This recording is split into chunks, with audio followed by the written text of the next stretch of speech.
Yes, wow, it's like really unexpected. It seems like with true crime, expect the unexpected. So just a couple of hours ago, 8 pages of Brian Laundrie's notebook were unexpectedly released. I wonder if it's got something to do with the trial, the sort of hearing that was held, I think it was yesterday. But we're going to go through 8 pages. You can actually see there's a little bit of water damage or water that has caused the letters to smudge to some extent. Nevertheless, they very legible, and the paper is in pretty good condition, doesn't even seem very crinkly.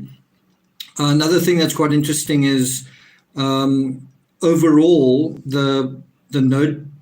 I must say, I kind of expected a much bigger notepad, and I didn't expect it to have lines. This is a much smaller notepad. It's sort of maybe that size, right? About the size, a little bit bigger than the size of your hand by the looks of it. And it looks in pretty good shape. And so we're going to go through 8 pages.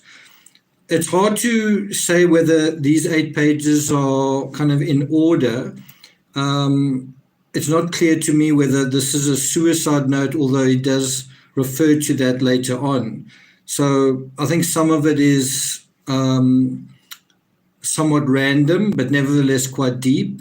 And some of it is related to specifically what was going on. If you guys want to follow with me, you can go to this link from Fox News. We're going to go through the 8 pages chronologically, starting with this particular page. So if you're struggling to find it, you can just go to this link. If you want to see what it actually looks like. I'm not sure if, are you guys able to see that link? It's actually just a link to, I see you can see that, okay. So before we get started, Stephanie, good to see you here. Madeline Jimenez, Go Batman, get all of the members. Lisa Stokes, good to see you as well. Gary D, Amy Hall. Have I left anyone out? Terry Dean, thanks a lot for alerting me to this. I actually got a message from Terry not long ago saying, can we do a live after you've reviewed them? I never thought this day would come. So let's get started, shall we? So the first of the 8 pages, Brian writes, Gabby, so it's addressed to her. I wish I was right at your side. I wish I could be talking to you right now. I'd be going through every memory we made, getting even more excited for the future. But we've lost our future. So the writing is very sort of like goes in arcs. It's totally off the lines. So it's actually, you sort of got to read it almost not vertically, but at a slant. So he goes on to say, but we've lost our future. I can't live without you. I've lost every day. What does he say? I've lost every day we could have spent together.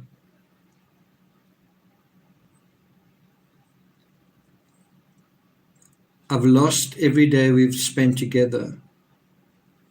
Then he goes on to say, oh, it really is difficult to read. Then he says, every holiday, I'll never get to play with, looks like cat and something again. Never go hiking with TJ. I loved you more than anything. I can't bear to look at our photos, to recall great times, because it is why I cannot go. Let me just see if I can. It's like the writing kind of goes like this. I can't bear to look at our photos, to recall great times, because it is why I cannot go on. When I close my eyes, I will think of laying on the roof of the van, falling asleep to the sight of a meteor shower at the Crystal Geisha, I think. I will always love you.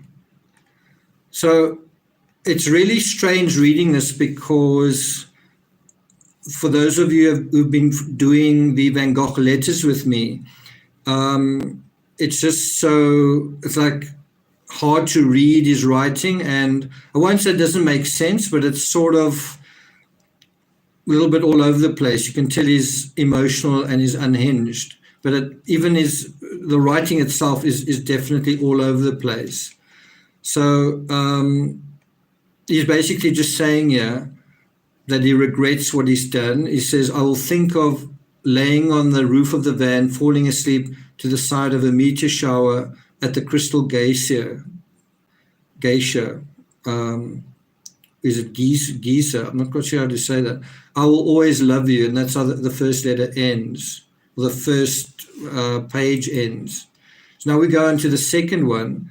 He says, if you were reading Gab's journal, looking at photos from our life together. So now this is obviously referring to somebody else. I don't know if it's directed to his parents, but he's saying, if you were reading Gab's journal, looking at photos from our life together, flipping through old cards, you wouldn't want to live a day without her, knowing that every day you'll wake up without her. And then the next part's hard to read. It's sort of is written over itself. It's something like I think it's you would want, or maybe you wouldn't want. You wouldn't want to wake up. I'm sorry to everyone this will affect. Gabby was the love of my life, but I know adored by many. I'm so very sorry to her family because I love them. I'd consider her younger siblings my best of friends. And then under that, there's like a whole line and a half that is completely excised with very dark pen, where he's completely just, gotten rid of that. So let me put a link to that page as well. Sure why it's not letting me do this. Copy image address. So if you guys want to have a look at that page, if we just look at that page and sort of describe it, if we compare that page to the one before, it's definitely more legible. The writing is at least in line. So probably wrote this at a different time. It's also interesting that he refers to Gabby with a small letter G. Just for me, quite strange. And maybe not a big deal, but a couple of spelling mistakes, like flipping through old cards. Flipping through old cards. Flipping is spelled with one P, kind of thing. The other thing that I think is quite interesting there is he says, if you were reading Gab's journal, that suggests that he was. Now, I wonder whether he was allowed to read it or whether he read it and came across something, was that part of what was going on, right? I just want to have a look at some of your comments. Stephanie says,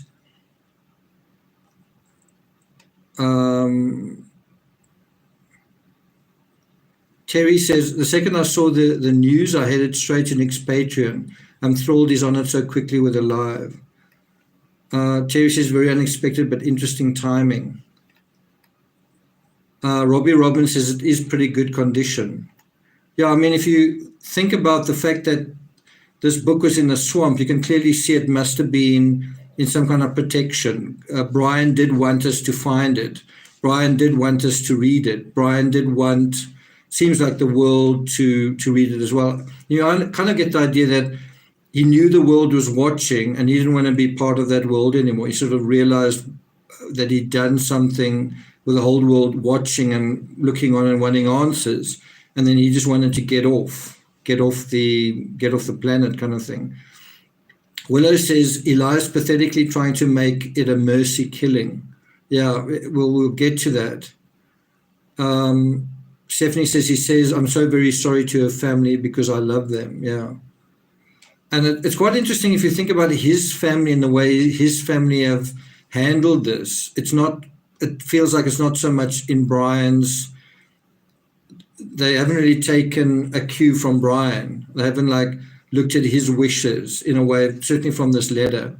So let's go on to the next letter. Well, I guess ending on the second page, he says, I'm sorry to my family. This is a shock to them as well as a terrible grief. And he spells grief wrong. He spells it Greif. It's also quite hard to read some of his handwriting. He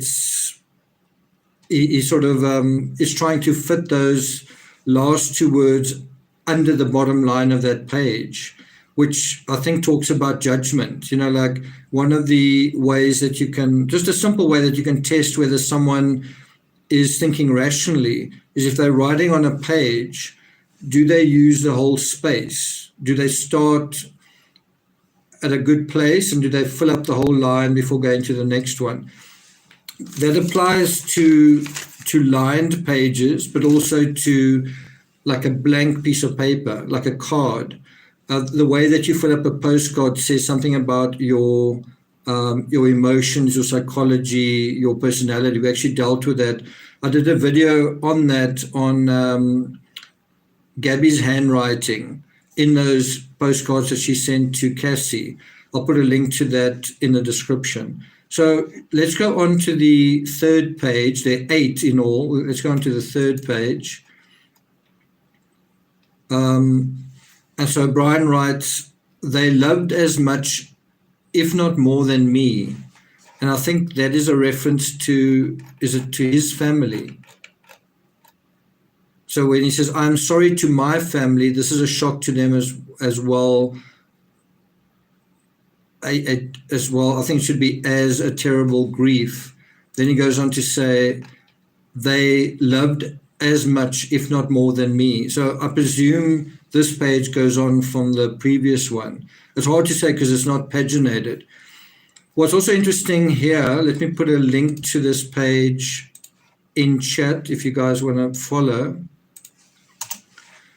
What's also interesting with this particular page is you can actually see the handwriting underneath the page sort of coming through, which shows that it looks like there was some moisture damage, but certainly not a lot.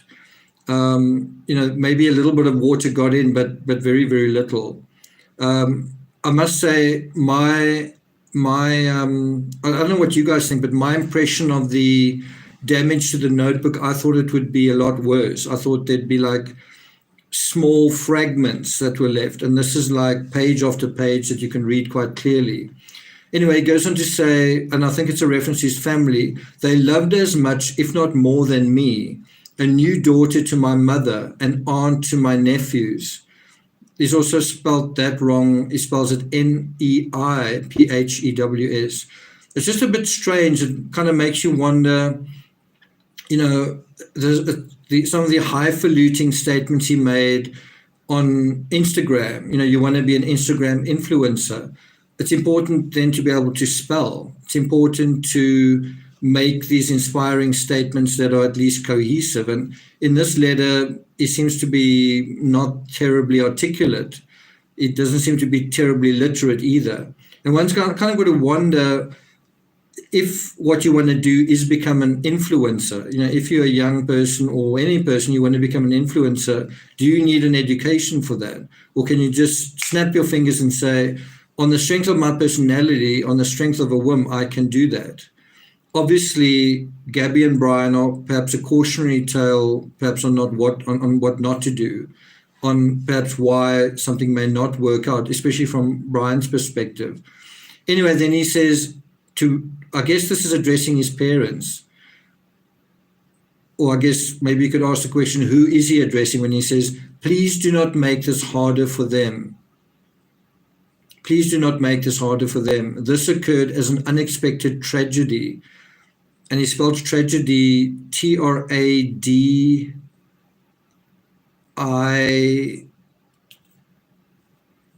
Is it Jdy?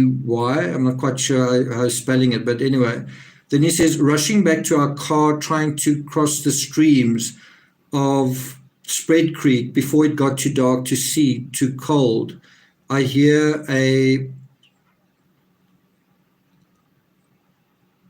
I'm not quite sure what the word is there. Is it something? It starts with it's SP something, looks like SE. I hear a something and a scream. I could barely see. I couldn't find her for a moment. Shouted her name. I found her breathing, is it hoarsely, gasping my name. She was freezing cold. We had just come from the blazing hot national parks. So it's quite strange. He sort of jumps out of whatever he's saying here into a scene from the crime scene, basically. If I'm understanding this right, I mean, he's referring to the Spread Creek site. So that's from the Grand Teton National Park. That's where Gabby died. So he says, this occurred as an unexpected tragedy. Rushing back to our car, trying to cross the streams of Spread Creek before it got too dark to see, too cold. I hear a something and a scream. I hear, what could that be? A SP something and a scream. What do you guys think that SP stands for? A splash. Okay, that makes sense. So it seems like it's dark, it's cold. They were camping across the river, but more like perhaps making a little fire, not to actually sleep there. And then it looks like they were going to go back to the van to sleep. Then he says, I hear a splash and a scream. I could barely see. I couldn't find her for a moment. Shouted her name. I found her breathing, it's either hoarsely or harshly, gasping my name. She was freezing cold. We had just come from the blazing hot national parks. Okay, and that's the end of that page. And quite a lot of that heavy, where he sort of deleted previous words on the previous page, that ink has sort of flowed through onto the page below. But I mean, the quality of the paper, although it's slightly damp, it's very clear to see what is written here. It's really just his own handwriting that's a little bit fuzzy. So now we go into the next page. I think this is page 4. And here's a link to that. Let's have a look at some of your comments. Not there yet said, I had to rewind slightly on delay to catch up a bit. Stephanie says, I couldn't find her for a moment, shouted her name. I found her breathing heavily. Heavily, okay. I wonder if she was running from him. It seems quite strange. It's like he's in this sort of,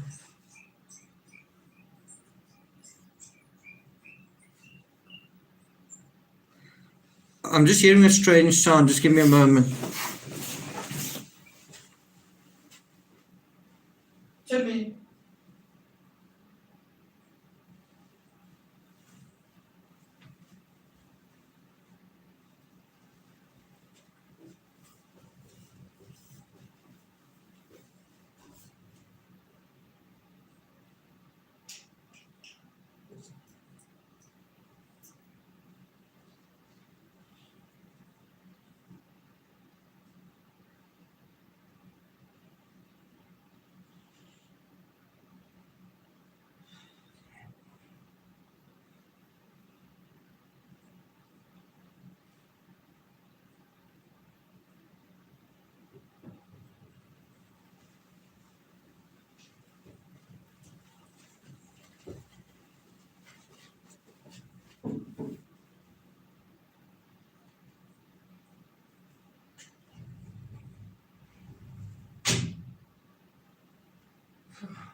Sorry about that. I've just been hearing sounds and it's like, what is going on? And it was the cat outside on the balcony. Obviously, it's very cold outside, using her paws in the window to try and get in.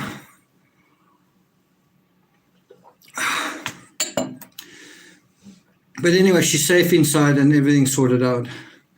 Stephanie says, remember, the days are so hot and then the evenings drop below freezing.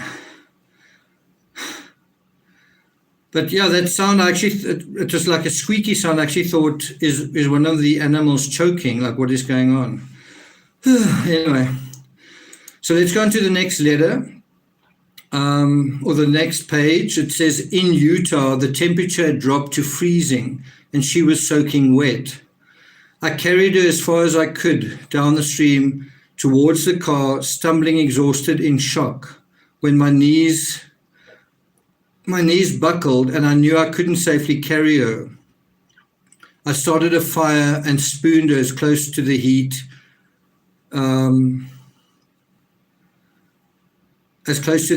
She was so thin. She had already been freezing too long. I couldn't,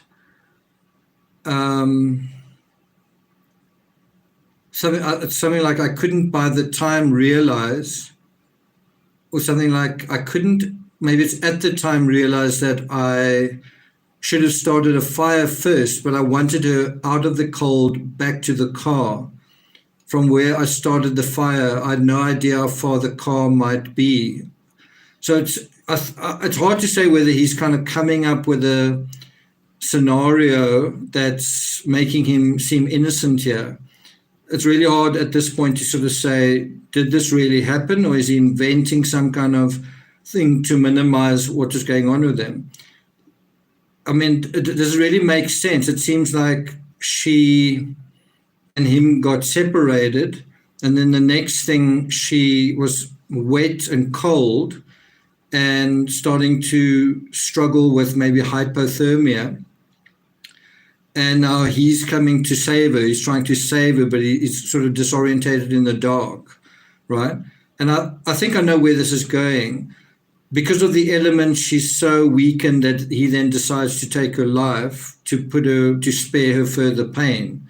And Stephanie, I tend to agree with you, says, I don't believe him. But that does seem to be the gist of what he's saying, is that somehow they got separated, and then in the dark, she got very, very cold, and then he was struggling to make a fire and save her, kind of thing.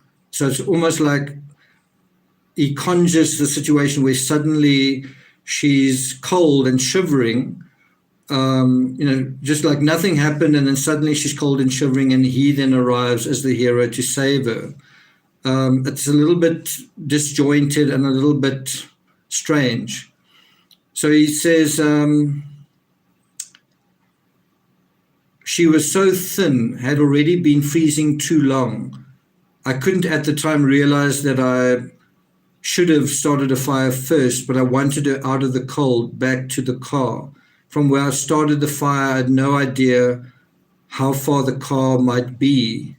Only, and that brings us to the next page, knew it was across the creek. So these pages are definitely chronological, although the next page starts with a capital letter K for knew it was across the creek.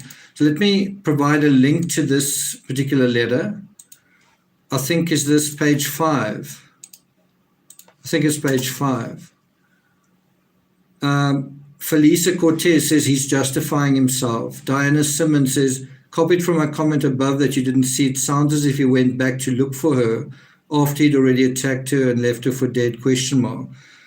Could be. It just, to me, sounds like this whole thing is fictional.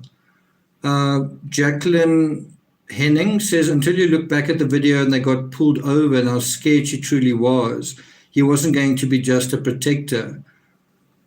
So I don't know, I do get a sense that Brian is being very manipulative here, and he's being manipulative in a narrative sense. which is quite sad. It's quite sad. I mean, it's supposed to be a kind of confession, this. Is this a confession? So anyway, he goes on to write, knew it was across the creek, meaning the vehicle. When I pulled Gabby out of the water, she couldn't tell me what hurts. She had a small bump on her forehead that eventually got larger. Now remember, based on the autopsy, there was blunt force trauma. So it's almost like he's saying she tripped and fell in the water and maybe hit her head on a rock. Now he's making it seem like this happened with nothing to do with him. So what is going on here is Brian actually writing this to absolve himself in terms of his parents, to say something happened to Gabby, and maybe this was Brian's story to his parents when they asked where was she. Maybe he said something like this. Remember, he had hours and hours when he drove from the Grand Tetons home to come up with a story. And maybe to some extent they believed him. Maybe they believed him to a point then didn't believe him. Maybe they didn't know what to believe. But the story seems to be that Gabby got herself into trouble walking in the wild, and now he comes back as the conquering hero. Again, when he writes Gabby's name, if you ever look at where he writes her name, it's tiny. It's one of the tiniest words. It's also Gabby with a small letter G. And it's not that he never uses capitals. There's a capital K for new and a capital V for violently. So he can use capital letters. When it comes to Gabby, he writes her name very, very small. Anyway, he says, when I pulled Gabby out of the water, she couldn't tell me what hurt. She had a small bump on her forehead that eventually got larger. Then the next section is aggressively deleted so that you can't see what was under there. He doesn't just draw a line through the letters. He completely blacks out the next couple of words. And that's often a sign of dishonesty. Then he says something about her feet hurt. So goodness knows what he meant to say under that. Her wrist hurt, but she was freezing, shaking violently while carrying her. She continually made sounds of pain. Laying next to her, she said,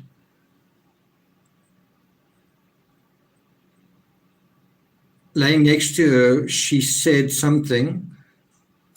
She was lapsing between violent shakes, gasping in pain, begging for an end to her pain. So it seems like he's sketching this scenario as Gabby's found herself in the elements. She was exposed. She fell in the water. She was cold. He tries to save her, but she's suffering and struggling, and then he seems to like put her out of her misery. That's where it's heading towards. Then he said she would fall asleep and I would shake her awake, fearing she shouldn't close her eyes if she had a concussion. I don't know, what's so crazy about this story is that it's like, did she trip and fall into the water? Now suddenly she's at death's door kind of thing. She's like a young, 22-year-old. Is she really going to be that fragile kind of thing? But it's quite interesting the words he uses a couple of times. He uses hurt, wrist hurt, freezing, violent, carrying her, lying next to her, violent shaking, gasping, begging. I think all of that's actually true, but in a different way, right? I think the words he's using are true, but the way he's putting them together is very contrived. Where he says, I would shake her awake, fearing she wouldn't close her eyes if she had a concussion. I think that's almost an inversion of when he realizes she's no longer alive, or it's almost an inversion of when he wakes up, he realizes she's not alive kind of thing. Yeah, I mean, in a way, this is actually quite sick. If it's not sad, it's actually quite sick. Okay, so on to the next page. I think this is page 6.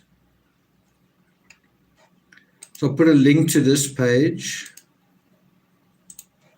Again, another page that's in pretty good nick. If you look to the page that's on the left. It's sort of peeking out on the side. You can see that there's a little bit of dirt on it. I don't know if you can see there's a little bit of looks like wet, slightly wet, dirty water that may have been the plastic pressing against the page. This page has also got a little bit of the ink that sort of has made its way, I think, onto the paper, but it's still also pretty legible. There's not really anything scratched out on this particular page compared to some of the others, but there are maybe one or two words where he writes over it to correct maybe an error, spelling error or something like that. Let's have a look at some of your comments. Gentry Jade says, why didn't he call for help? Excellent point. Excellent point. He could have called, he could have phoned. I mean, there were other campers there. Only reason someone doesn't if they are guilty. So I must say that's a really good point is if what he was doing wasn't working, then all you do is you either pick her up and you go to the nearest camper, which really wasn't far away. You know, it would maybe be 5 minutes or something. Or you shout for help kind of thing. Also, if this was all an accident, you know, then why not just say that? Why not just say, call home and say something terrible has happened? Donna McLeod says, yes, Stephanie, he shook her. Rose says, I don't believe it, but every word of it is possible if you know anything about how the brain injury reacts to the body. Felicia Cortez says, he's saying things that he wants us to believe, he's trying to justify it, like getting reassurances.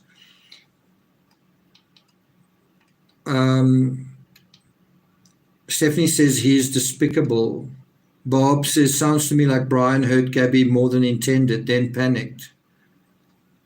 Yeah. Okay. Someone says no cell service. Yeah, probably not. But I'm just saying, after this happened, he could easily have called ASAP and just said, this is what happened, right? And the problem with that is, well, what was an autopsy or what was the state of her body actually going to show? Was it going to look like she just stumbled and fell, or was it going to look much, much worse than that? So now we go on, I think this is page 6, so it reads as follows. She would wake in pain, start her what's painful cycle, start her whole painful cycle again. Not sure what the next word is. Is it something furrows that I was something, I think, furious that I was the one waking her. I don't know if it's while furious that I was the one waking her. She wouldn't let me try to cross the creek. So now he blames her for not going for help. So Gabby wouldn't let me try to cross the creek.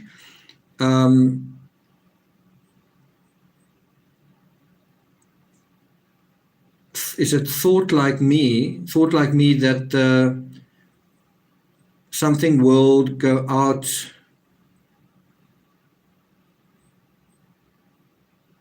It really doesn't make sense. She wouldn't let me try to cross the creek. Thought like me that something will go out. Is it on her? And then she'd freeze. I don't know whether he means that he would leave her and then she'd freeze. I don't know the extent of Gabby's. He spells injuries, looks like ING, and then it's like all scribbled over RYS. He really can't spell. Then he says only that she was in extreme pain. Then he says, here it is, I ended her life. I thought it was merciful. That is what she wanted, right?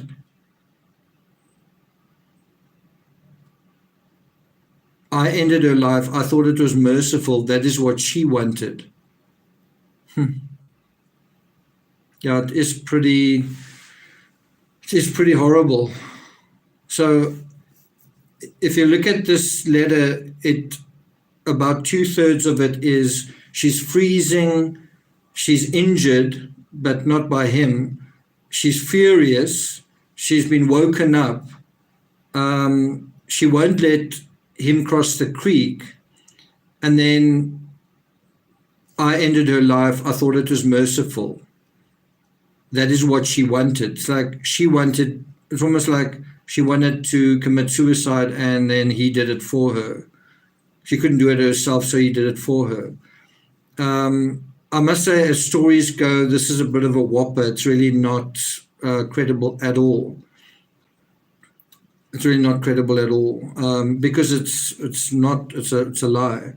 He doesn't talk about anything that she said. He doesn't quote her verbatim.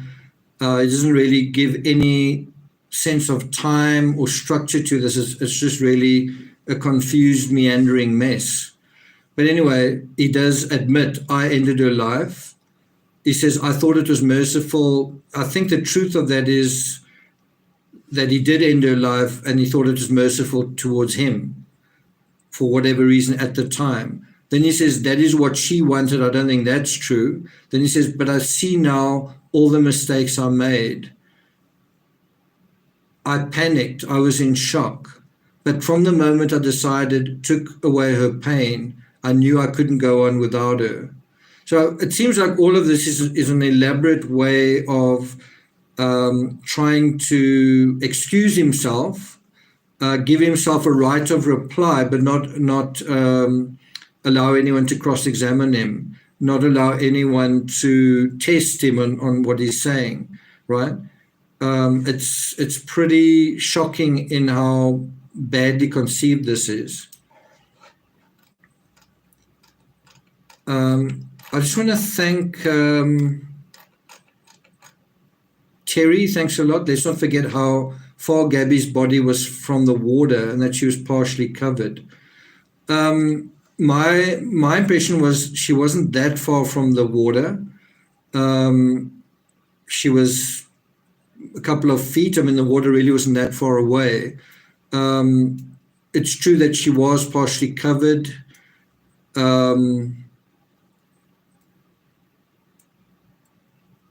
Yeah. My impression was that there was a tent there.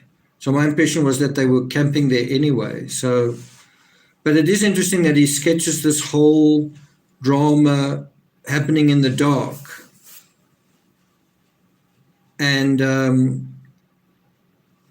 it's strange that there's nothing, he doesn't say anything about they were arguing or they were unhappy about anything. There's also no detail that goes beyond the sort of mystery of Gabby somehow got herself into some kind of distress with the elements. It's almost like he's blaming the elements for what happened to her. And then he excuses himself, he rationalizes it by saying, now I see all the mistakes I made, I panicked, I was in shock. But from the moment I decided, took away her pain, I knew I couldn't go on without her. If you just think about the euphemism and the minimizing here, he says, I ended her life. He says, I ended her life. I thought it was merciful. And then he says later, I took away her pain.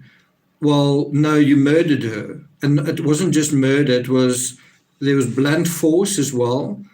And I think also this. And so the way that he describes it is that he's being merciful, and that I think some of what he's saying is somewhat true, but in a twisted way, where he says, now I see all the mistakes I made. I panicked. I was in shock. Maybe he did panic. Maybe he panicked about her deciding to leave him or break up with him or have Rose come along, or what our social media was responding to her. I'm talking about when they were both alive, and our social media was responding to her post vis-a-vis his.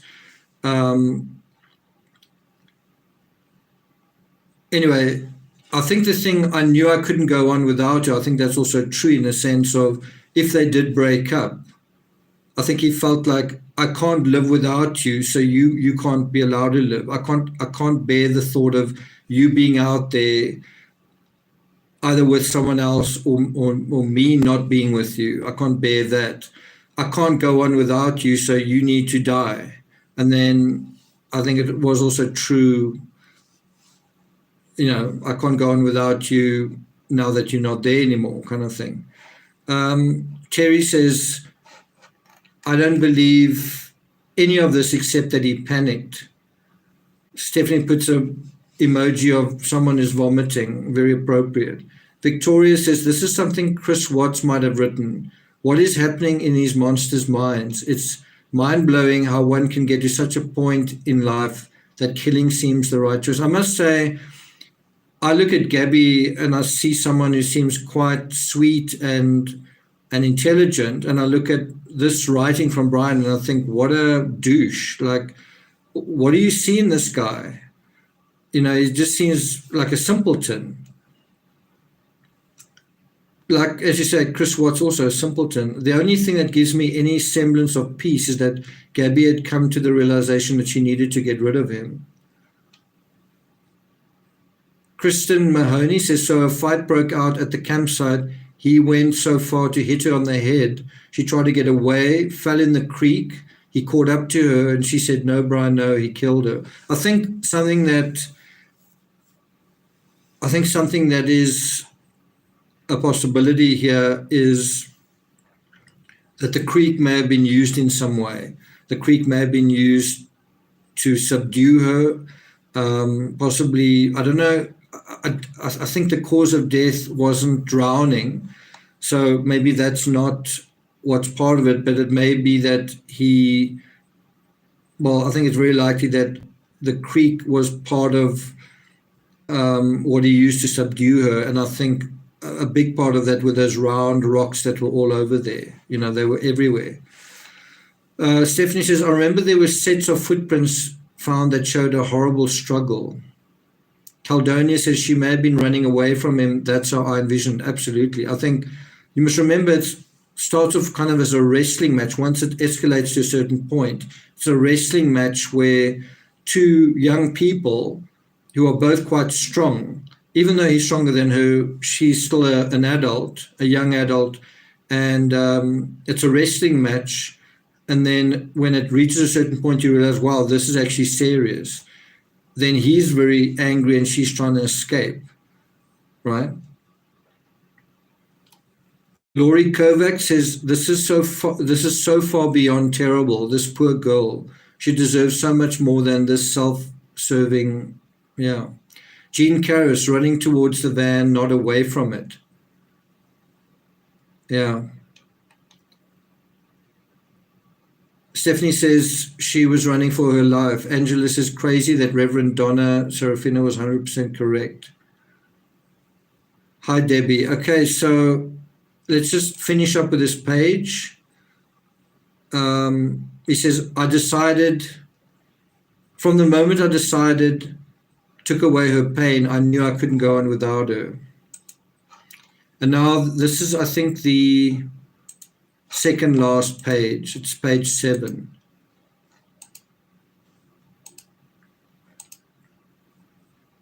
So I'm going to put the link to the page in chat.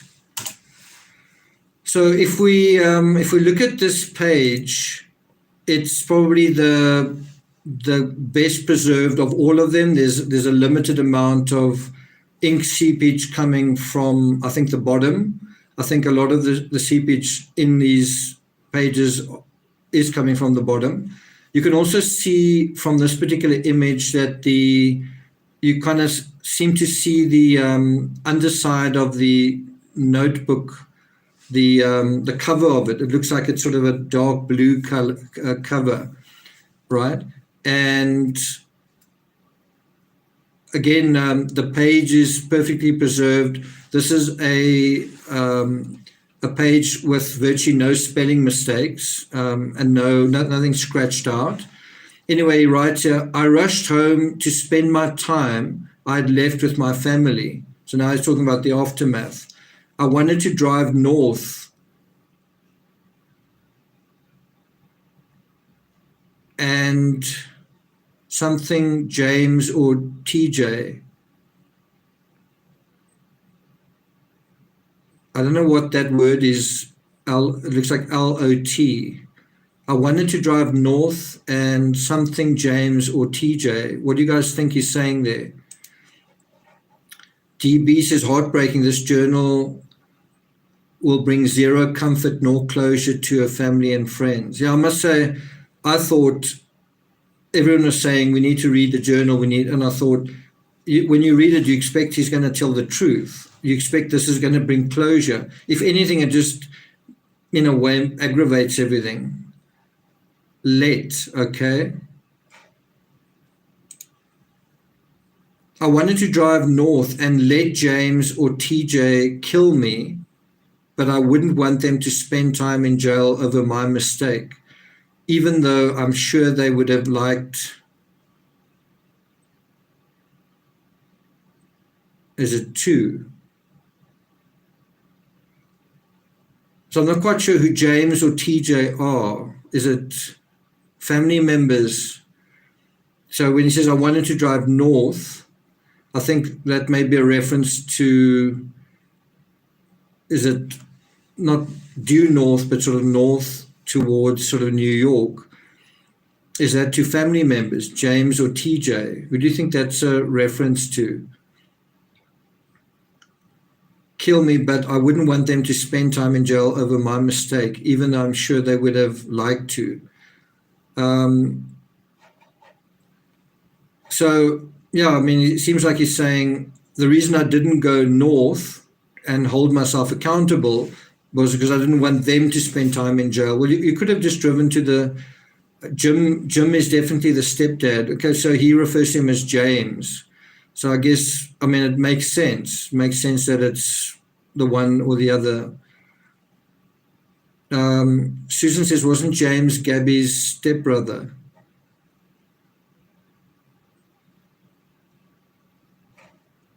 Anyone have any ideas who James and TJ are?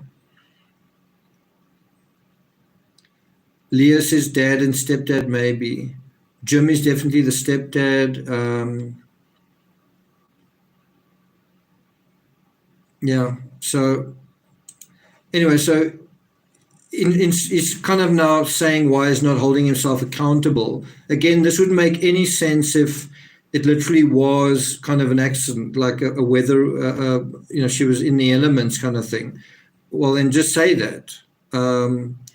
And also, but it's also kind of thing of, why not use CPR? It actually takes, this is not like Mount Everest, where on Mount Everest it took Rob Hall more than a full day. I think it was even more than 2 days to expire and to die of hypothermia. He's kind of making it happen in very, very short time. But of course, he doesn't provide a timeline. He doesn't say at this time, this was the situation, at that time it was like that. You kind of get the idea all of this happened fairly quickly, and that's not how hypothermia works. Anyway, so he goes on to say here, I'm ending my life because of a fear of punishment.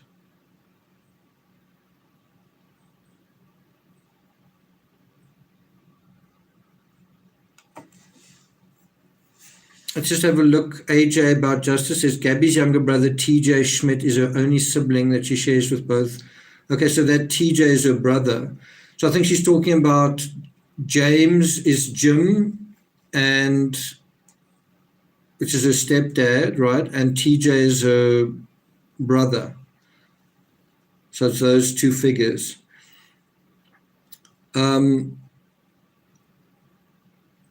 I'm not quite sure what he's saying. He says, I'm ending my life because of a fear of punishment, but rather because I can't something like stand another day without her. So it seems like he's saying, although he says, I am ending my life because of a fear of punishment, it seems like he means to say, I'm not ending my life because I'm afraid of being punished, but rather because I can't stand another day without her. I've lost our whole future together, every moment we could have cherished. I think these were his thoughts at the campsite. I think these were his thoughts prior to the incident. He was thinking, I can't stand another day without her. I've lost, or I'm losing our whole future together. Remember, when he's talking about future, he was under the impression that they were going to get married, and he talked about her as his fiancée. So when he talks about future together, he's thinking about man and wife, and that's the thing that he'd been looking forward to for so long. The pandemic had kind of shifted the goalposts for them getting married. They were going to I think they were going to get married on a beach. And then instead of doing that, they ended up going on this van life journey, and that kind of became their honeymoon. And so Stephanie says, I can script these out for you if you'd like. That would be good. That would be good. I'm going to read through all of these in one go after this, like once we get to the next page, because I've now gotten a bit more familiar with it, just for those who are tuning in. Anyway, so that's the future that he's talking about. I've lost our whole future together, in other words, as a married couple. And he must be thinking, I would never find anyone like you. I will never find someone like you that's going to like me, kind of thing. And he says, every moment we could have cherished. I'm sorry for everyone's loss. Please do not make life harder for my family. They lost a son and a daughter, the most wonderful girl in the world. Gabby, I'm sorry. I must say, those last three words on that page are arguably the smallest on that page. Gabby, again, is with a small letter G. He really seems to, although he seems totally distraught that his future is lost and so on, he still sketches himself as the hero. He's the merciful hero. And Gabby is nevertheless minimized. She's got no voice here.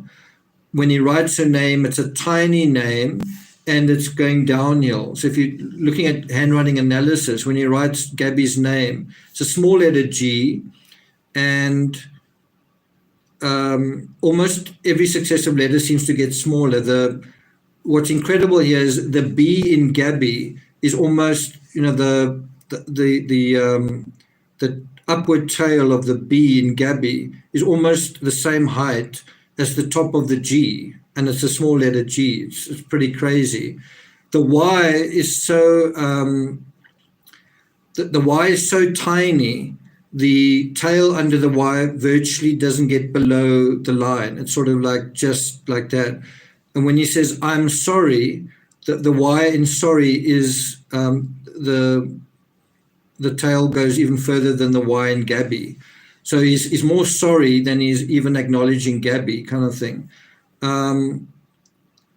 If you also look at where he writes the most wonderful girl is, the word girl is kind of hovering, floating slightly above the bottom line, right? And all the letters are quite big. G-I-R-L are quite big, and the L is quite like a long letter.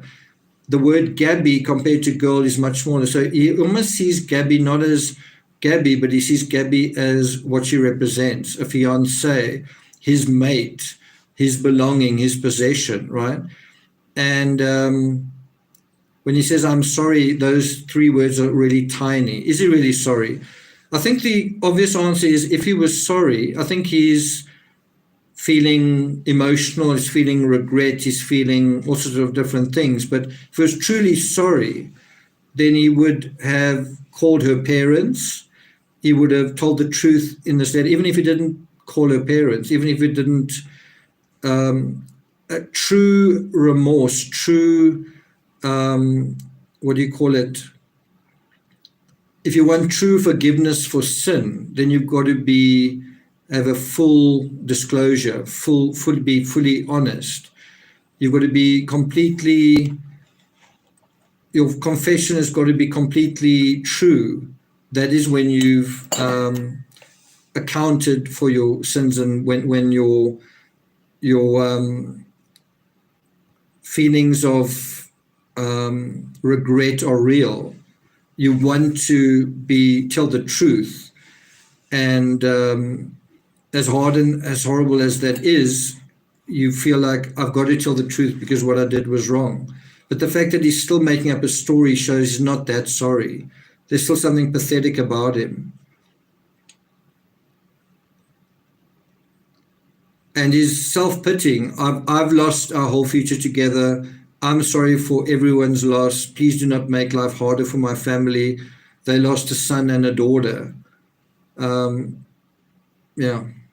So I just want to stay on this page just a moment longer. Gabby, as I say, is tiny. The reference to Gabby is tiny here, whereas the eyes, there are quite a few references to I, meaning Brian. I rushed home, and the eyes from the bottom of the line to the top, it almost reaches the full height of the line. If you look at Gabby at the bottom, it barely reaches, you might say it goes to about a quarter of the height of the line, arguably a third. So he gives himself more than 90% of the height of the line to say, this is how I feel. And Gabby, around about a third. If you take the letter after G, it's less than a quarter. That's how much space he gives her in his line.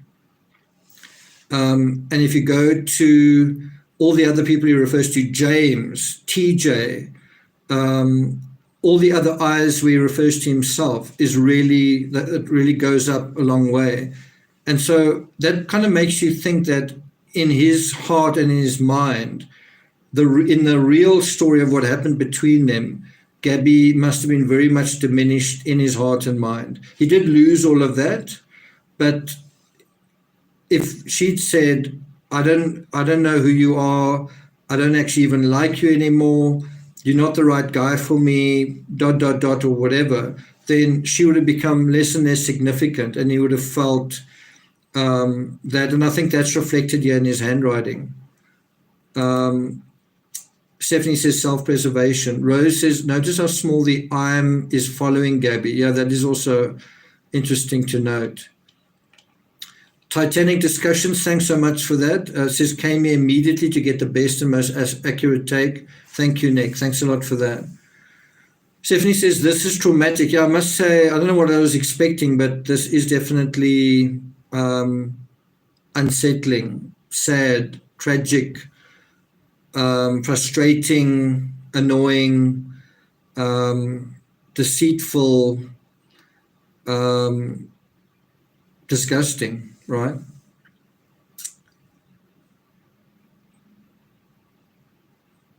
Morgan Le Fay says, you seek help, not finish them off. Morgan Le Fay, it's been a while since we've seen you here. Good to see you here. Git says, mentally disturbed individual for sure.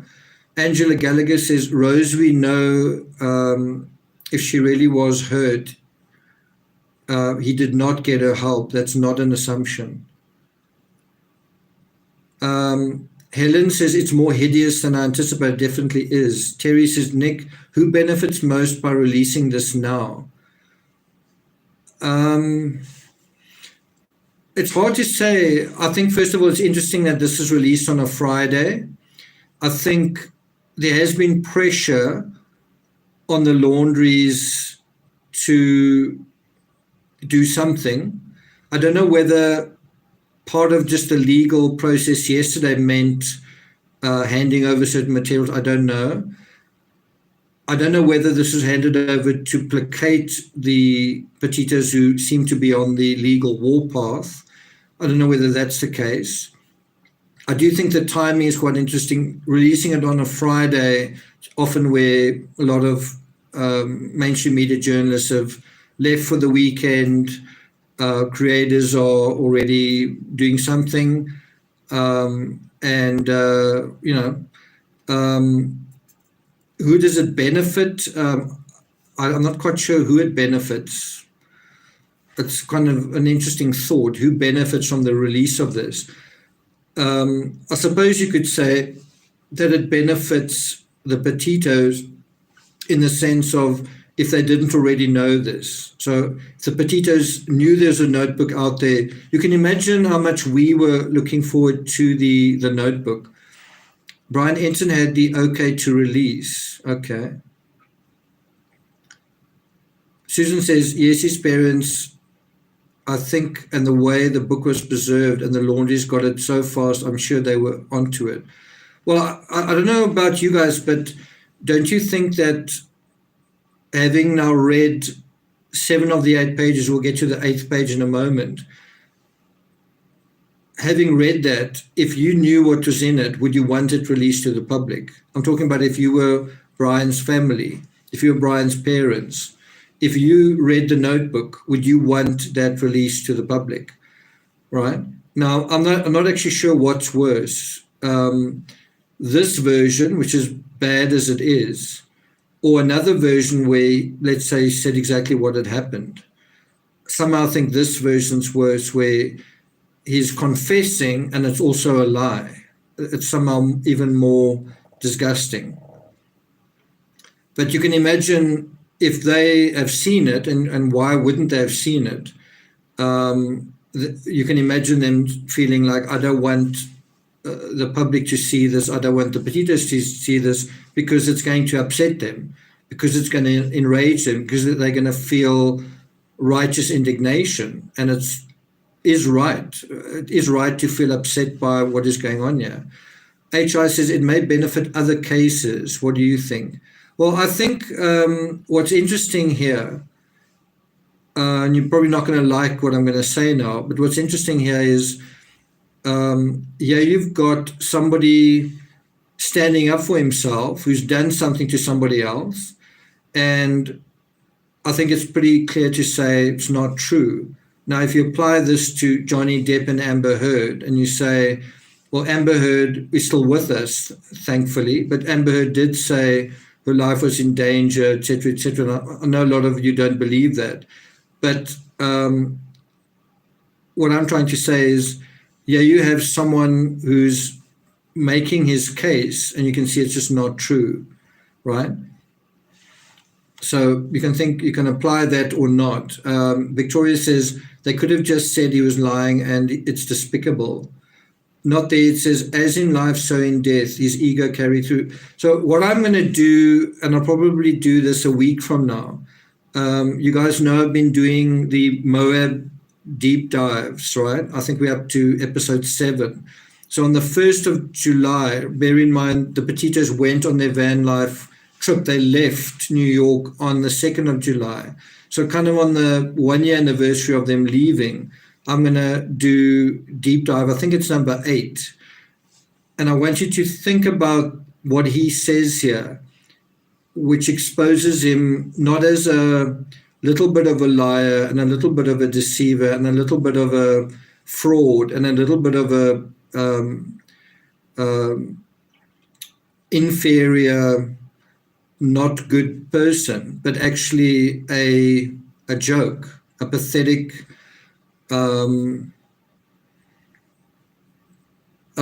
man, right? And then take what we've got, the insight we've got from Brian here, back into the Moab incident and see Brian that way. And then again, ask yourself, why can't the police see that, right? Because there's all of that smarmy smiling and fist pumping going on. And this is going to be the aftermath to all of that. Obviously, Brian got away with the Moab incident. And in this note, he's thinking he's going to get away with it again. Stephanie says, none of this looks or sounds good or right. Jean says, did he write this while hiding in the Florida Everglades or before when he was home?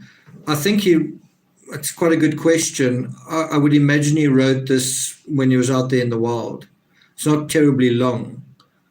And he also kind of says, almost in the present tense, he says,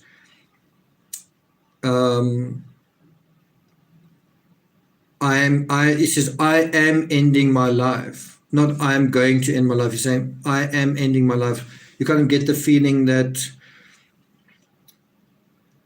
almost immediately after writing this letter, that's what he's going to do, right? I must say, he starts the letter, if you go back to the beginning, he starts the letter, the writing is incredibly all over the place, and it's incredibly, it looks like he's very, very emotional, because, I mean, he must be thinking, this is my suicide note, right? He must be thinking, this is my suicide note. And he does start it off addressing Gabby. He says, Gabby, I wish I was right at your side. That's how it starts. I wish I could be talking to you right now. I'd be going through every memory of us, getting even more excited for the future. So for those of you who've just joined, this is the first page. Stephanie says, a manifesto, you were right. He wanted this out in public, and his parents did not want that for him or them either. Caledonia says, for him to mention his parents makes me feel that he was listening to social media and knew that people were coming at his family. Absolutely. I think that also added to the panic, definitely. Not only for Brian, but for his parents as well. Terry says, it doesn't sit right with me that his parents found him so quickly and had their hands all over that dry bag. Yeah, is quite interesting. So something that I said, those of you who know me and those of you who know my channel, I said, based on knowing Van Gogh,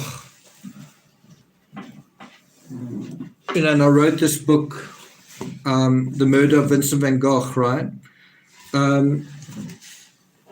Brian Laundrie was an artist. Brian Laundrie saw himself as an artist. Brian Laundrie, if you go to his Instagram, doesn't exist anymore, but when you went there were a lot of drawings, and him and Gabby kind of saw themselves as artists.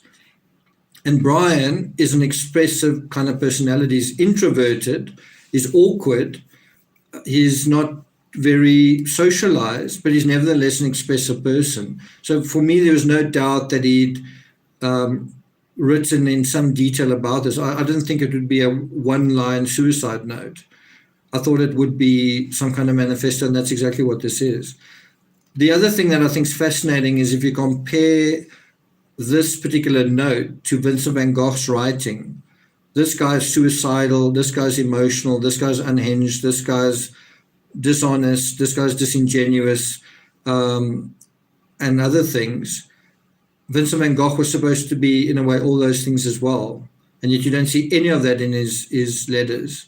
And I know this is not something a lot of you are here to hear, but the question is, did Vincent van Gogh commit suicide? Well, there's none of this stuff in his letters. Even his handwriting remains very legible and very neat throughout all the years that he wrote.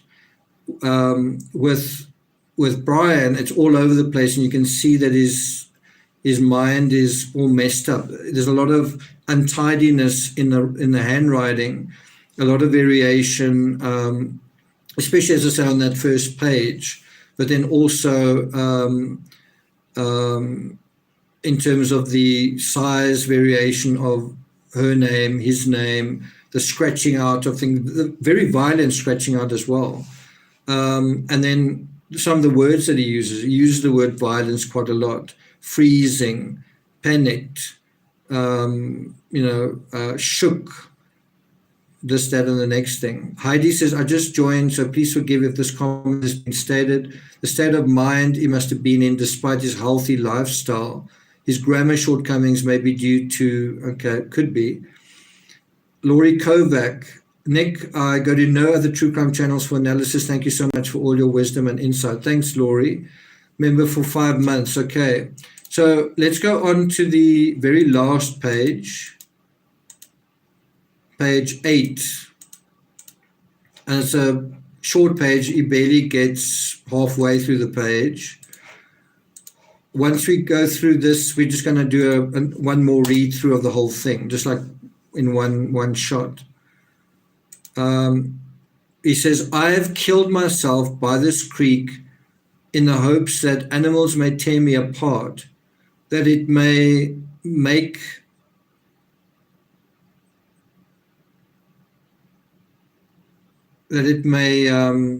something of her family happy, that it may make some of her family happy. Please pick up all of my things. Gabby hated people who litter. That's kind of a postscript.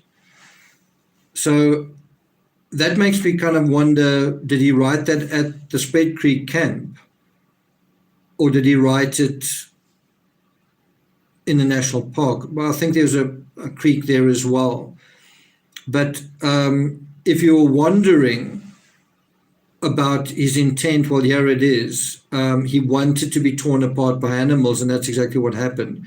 What's quite strange here is when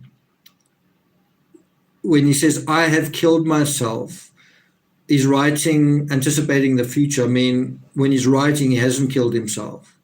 So it's quite a strange leap of his mind to say, I have killed myself. I mean, the proper way would be to say, I'm going to kill myself, or I'm about to kill myself, or immediately after this letter, whatever.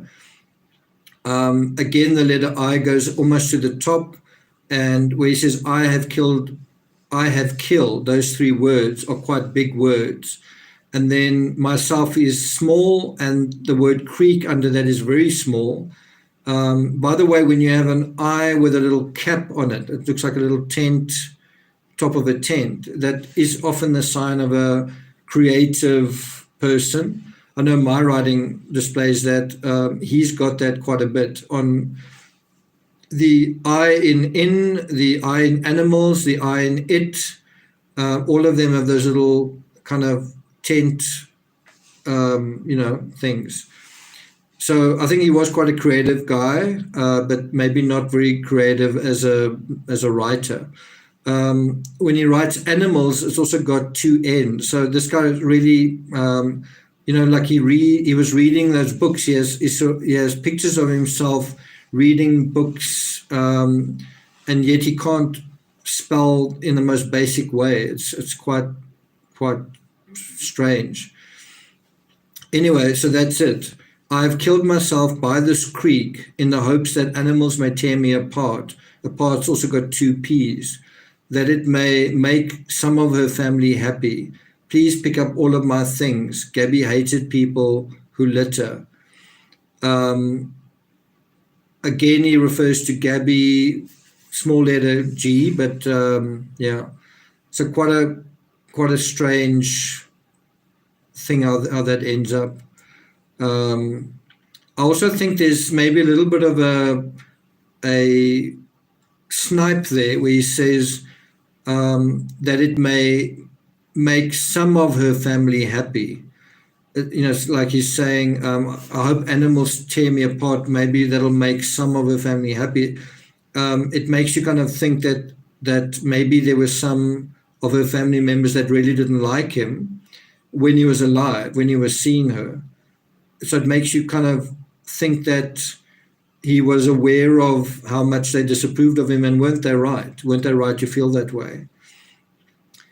And I don't know if you guys have noticed in many of the interviews that the Petitos give, and when I say Petitos, I just mean Gabby's family, right?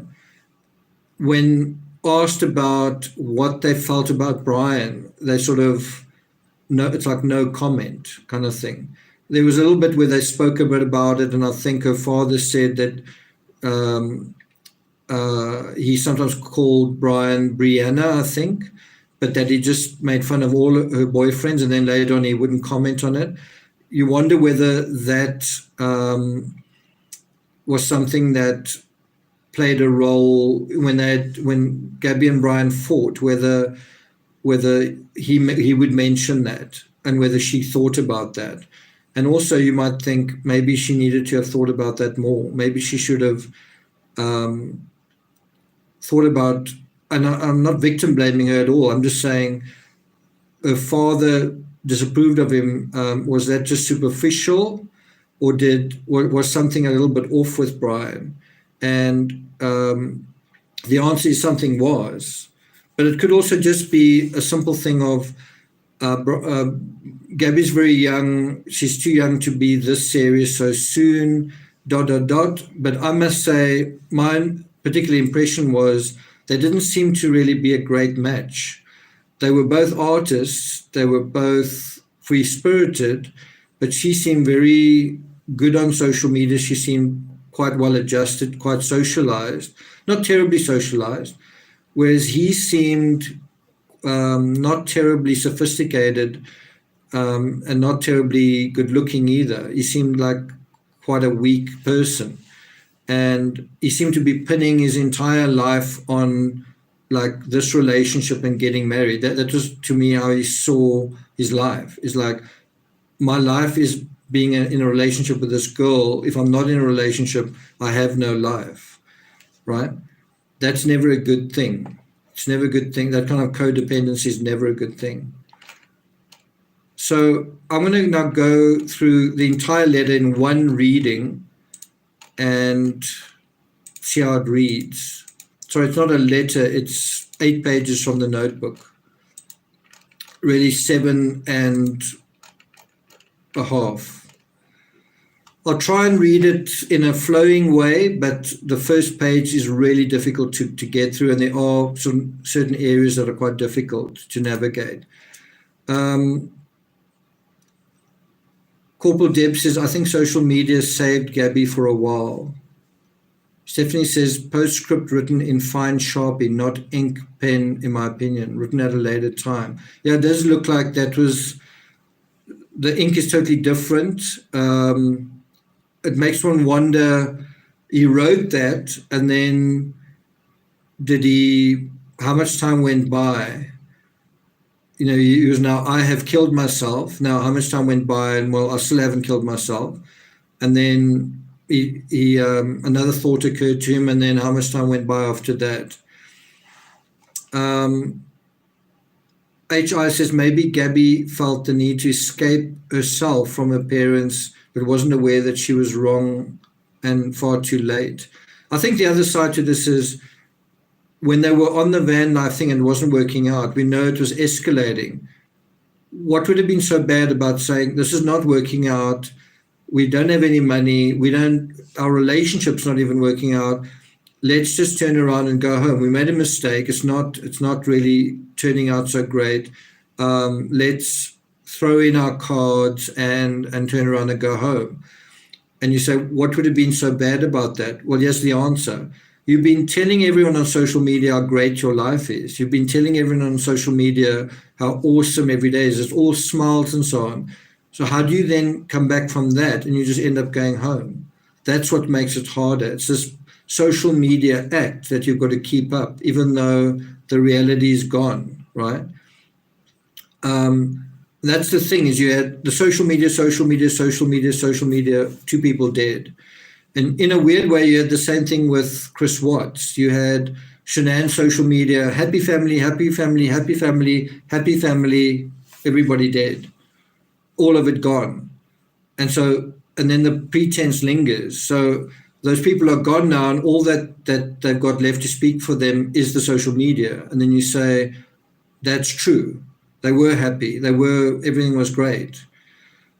And another interpretation is the social media was part of the poison. The social media was part of the thing that made you believe in fairy tales, made you forget about reality, made you lose your grip on what's really going on, right? Claudia says, not like Watts at all. Okay. Do you know about the Watts case? Stephanie says, I think socially awkward introvert. Okay, so here we go. I'm going to try and read this letter, this 7.5, 8-page note from beginning to end. Are you guys ready? So it seems like he addresses it to Gabby and then it just goes from there. So page 1. Gabby, I wish I was right at your side. I wish I could be talking to you right now. I'd be going through every memory we made, getting even more excited for the future. But we've lost our future. I can't live without you. I've lost every day we could have spent together. I've lost every holiday. I'll never get to play with Kat and I'm not sure if is it Marley or something. Again, never go hiking with TJ. I loved you more than anything. I can't bear to look at our photos to recall great times because it is why I cannot go on. When I close my eyes, I will think of laying on the roof of the van, falling asleep to the sight of a meteor shower at the Crystal Geyser. Is it Geyser? Geyser. I will always love you. So if you want to read that page on your own, you can have a look at it. Nothing crossed out on this particular page. And I think it's the only reference to Gabby, which there's a capital letter.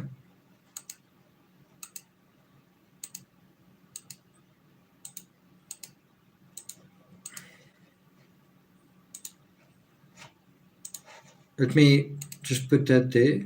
Geyser, okay. Right, next page. If you were reading Gab's journal, so now it's almost like he's not even addressing her anymore. Now she's receded. If you were reading Gab's journal, looking at photos from our life together, flipping through old cards, you wouldn't want to live a day without her. Knowing that every day you'll wake up without her, you wouldn't want to wake up. I'm sorry to everyone this will affect. Gabby, and yeah, Gabby's written tiny. It's really very, very small words. It's almost the smallest word so far. Gabby was the love of my life, but I know adored by many. I'm so sorry. I'm so very sorry to her family because I love them. I'd consider her younger siblings my best of friends.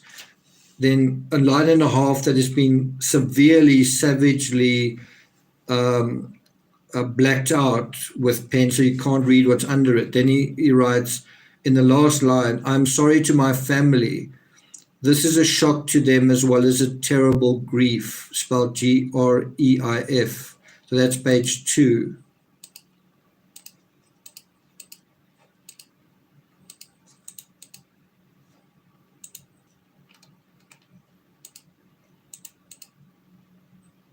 Here's page 2 in case you want to read it. On to page 3. They loved as much, if not more than me, meaning his family, his parents, a new daughter to my mother, an aunt to my nephews. And I kind of get the feeling that's why Gabby was such a big deal to him, because it was like, she was very much going to be his wife and she was part of the family and there was expectation there. His sister had already got married as well.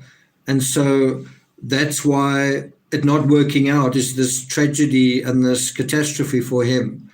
And it can't like happen. Anyway, he says, they loved her as they loved as much, if not more than me, a new daughter to my mother, an aunt to my nephews.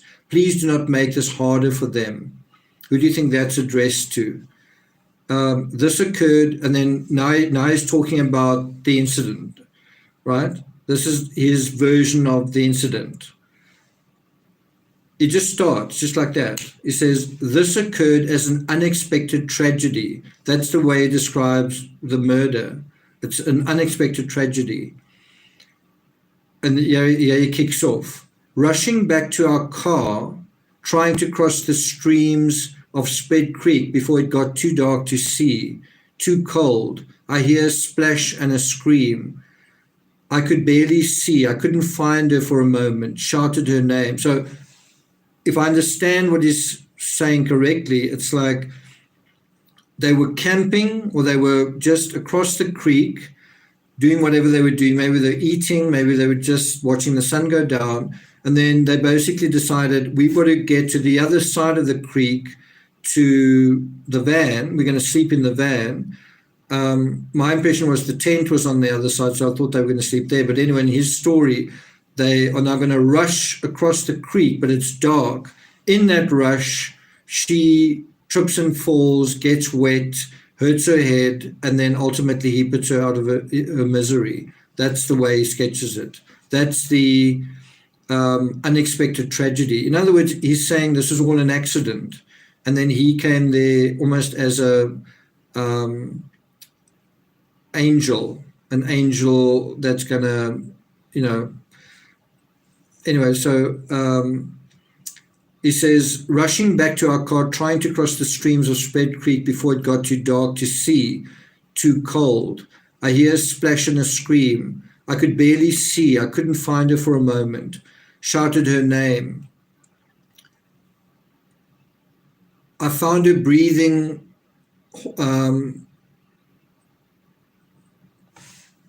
heavily, gasping my name. She was freezing cold. We had just come from the blazing hot national parks. Now we're on to page 3, in Utah. Here's page 3. The temperature had dropped to freezing and she was soaking wet. I carried her as far as I could down the stream towards the car. I'm pretty sure that's true. I think he did carry her, but I think as far as he could. Then he says, stumbling, exhausted, in shock when my knees buckled and I knew I couldn't safely carry her. I started a fire and spooned her as close to the heat. She was so thin, had already been freezing too long. I couldn't at the time realize that I should have started a fire first, but I wanted her out of the cold back to the car. From where I started the fire, I had no idea how far the car might be. So that's that sentence. Now we're on page 4.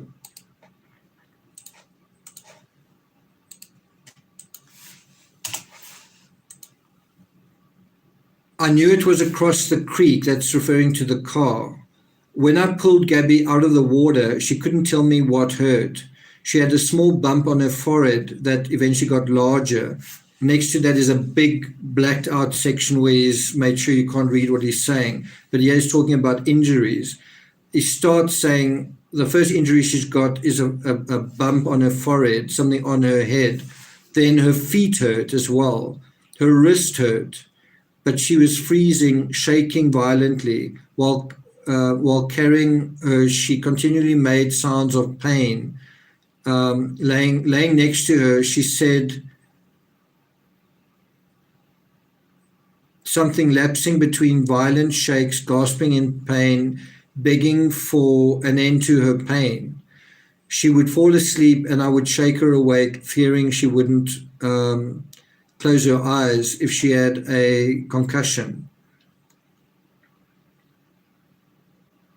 So what's quite crazy here is almost in his story, almost immediately after this happens, she's begging for an end to her pain. She's saying, please make the pain stop. And what seems ludicrous is that Gabby would be saying, well, I bumped my head and I'm cold. Please make the pain stop. Please kill me. And what's interesting is there's no inverted commas where he says what she says or what he says. It's all sketched in this narrative. But look at the references to pain, begging, pain again, lapsing, violent, freezing, feet hurt, wrist hurt, bump on head. And a lot of these injuries are consistent with the Moab incident. Concussion as well, that also comes up. It sounds like she's definitely had a serious head injury, but who do you think caused that head injury? How do you think that head injury was actually caused? Now we're on, is it page 5? I'm not 100% sure. That's page 4, I think. That's the next page. She would wake in pain, start start her whole painful cycle again.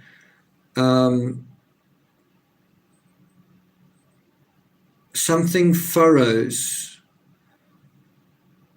There's a whole furrows that I was, while furious that I was the one waking her. She wouldn't let me try to cross the creek. I think it's thought like me, that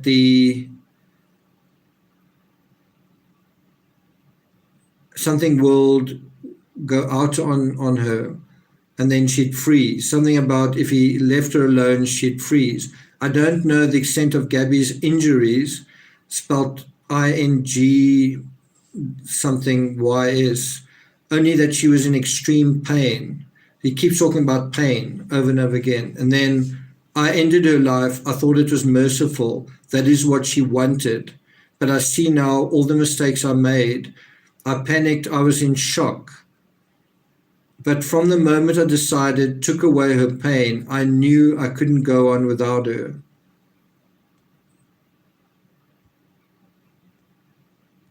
So just also where he writes, I ended her life, the I is a very stretched out I. It almost goes to the top of the line. The word life is quite small and starts to drop below that line. The I in life is also tiny. It's very, very small. The I in life, the bottom part of the I is almost as tall as the cap above it. It's really, really small. There are virtually no references here to Gabby, just where he says extent of Gabby's injuries. But he doesn't say her name very much. It's just on the previous page, I'm just trying to see if he mentions her name at all. He doesn't mention her name at all. So actually he does say, I pulled Gabby out of the water. I pulled Gabby out of the water. She couldn't tell me what hurt. And you know, what he actually did was he pushed her into the ground. In the reality of what happened, he says, I pulled her out of the water. The reality is he pushed her into the ground.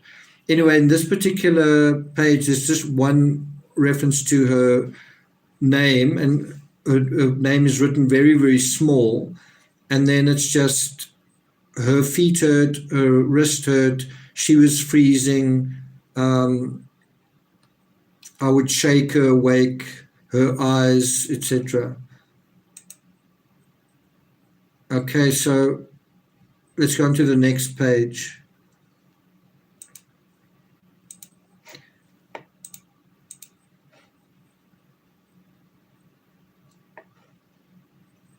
So this is page 7, it's the second last page.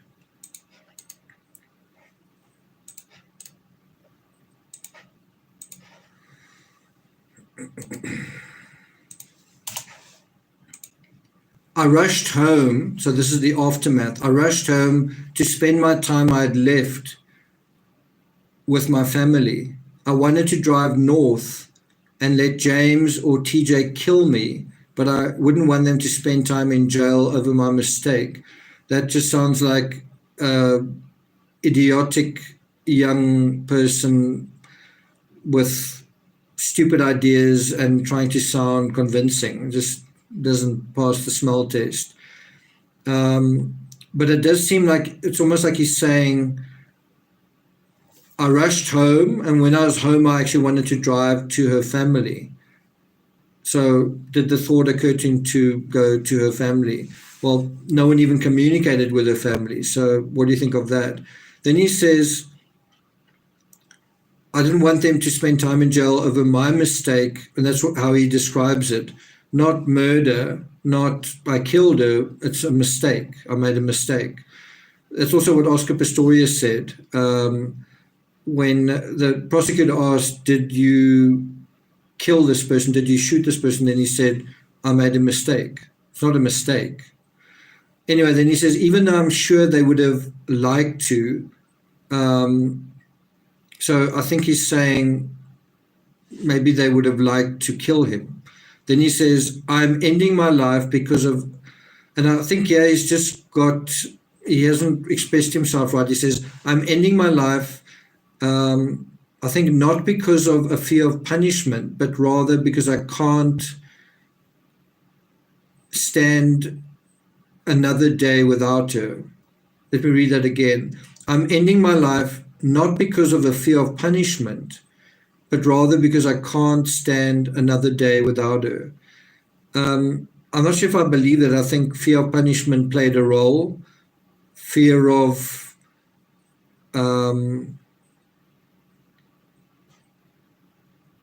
it's just someone who's just absolutely not going to hold himself accountable. If you think about it, he could actually just have picked up the phone and phoned the Petitos. That could have been his suicide note. He could have phoned them and said, this is what happened, and whatever. And instead he lies. His confession is a lie itself. So he does fear the punishment or the consequences of people finding out what he really did. He absolutely does. Stephanie says there are worse things you can do to the people you love than kill them. Yeah, that is from some of the books that he was reading. Yeah. I do think that the books he was reading led to him to think that you can make up fantasies and people will believe them. There's a book that he read where you say certain things and then people just do things automatically. It seems like he thought that that could be the case. Anyway, he goes on to say, I've lost our whole future together, every moment we could have cherished. I'm sorry for everyone's loss.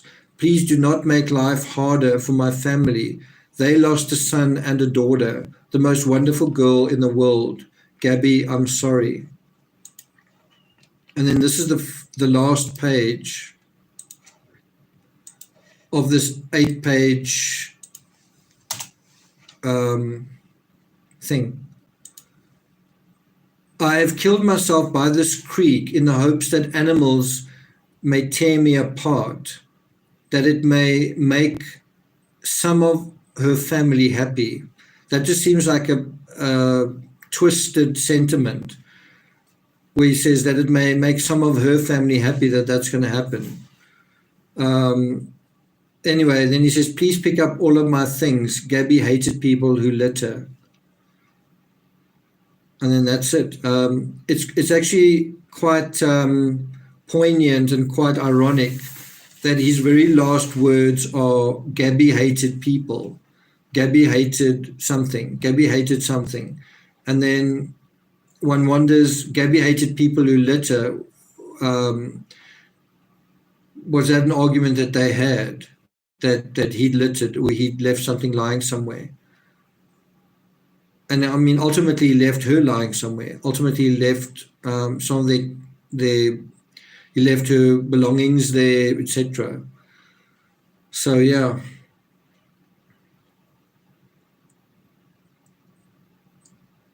So that is it. It is interesting how the ink in the last line or two and a bit it's like a different color. It does look like he wrote it with a different pen, and it looks like it was written a little time later, kind of thing. Where he says, I've killed myself by this creek in the hopes that animals may tear me apart. Animals, 2 N's, apart, 2 P's. And then he says, I hope this is going to make your family happy. Something twisted and sadistic about that, but one wonders what he was thinking about was like, what animals by the creek? Was he thinking animals will come and drink at this creek, or was he thinking animals that live in a creek will come and tear me apart? And look at the words he uses, tear me apart. He's literally thinking of that. And can you remember what animals they said did that? Because I don't know whether it really was alligators in the end, but nevertheless, his wish definitely came true. I mean, there was nothing left of him very early on.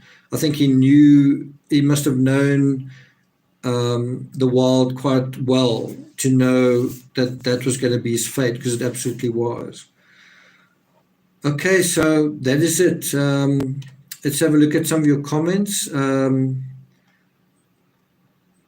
Stephanie writes, this isn't about love and hate, it's about control. No matter how much you love someone, you still want to have your own way. That's a quote from, is it what's it? I can see the bird that's upside down. What's the name of that book that you're quoting from, Stephanie? HIS says, it's too frightening. The ability to date me would be a long application. Stephanie says, another quote, from Lullaby, that's right. Pauline Buckles, it's black humor. It's very black and it's very, right? Victoria says, stinky monster, this, yeah. Tommy Coyote says he was about to go to jail for a long time. He was just afraid to lose his freedom, just a coward. Julie says, I think one or both were on something maybe. Yeah, I think that's definitely a question, is to what extent did that play a role? Definitely a question. And it's also, if you think about Johnny Depp and Amber Heard, you might think, does that affect your sense of reality? And can it affect your sense of reality that it compromises it so much? Because in a weird way, he's talking about something that is like the sensory perception is why this thing happened. That in the dark, he panicked. In the dark, he made mistakes. In the dark, she fell. It's all like their perception was compromised, but then doesn't really say how or why. Well, by the dark. I don't think that's really true. Well, don't you have a torch? Or a flashlight? Don't you have a cell phone where you can use the flashlight function? Can't you see that it's getting dark and make the appropriate plan? I mean, they'd been camping for how long? Can't you see cars coming down the road because it's a campsite? Can't you see other campfires along the Spade Creek camp? So the dark, I think, is an analogy for your thinking that's been compromised somehow. What compromises your thinking? Love, but also other things. Can you apply this to Johnny Depp versus Amber Heard and in reverse? Something also to think about. Jen says, I think he knew she'd do well without him. Yeah, probably. And I think he knew that he wouldn't do well without her. It was like, if I lose her, it's the end of my world. And what was my family going to think? I just can't live without this. It's like an impossible situation.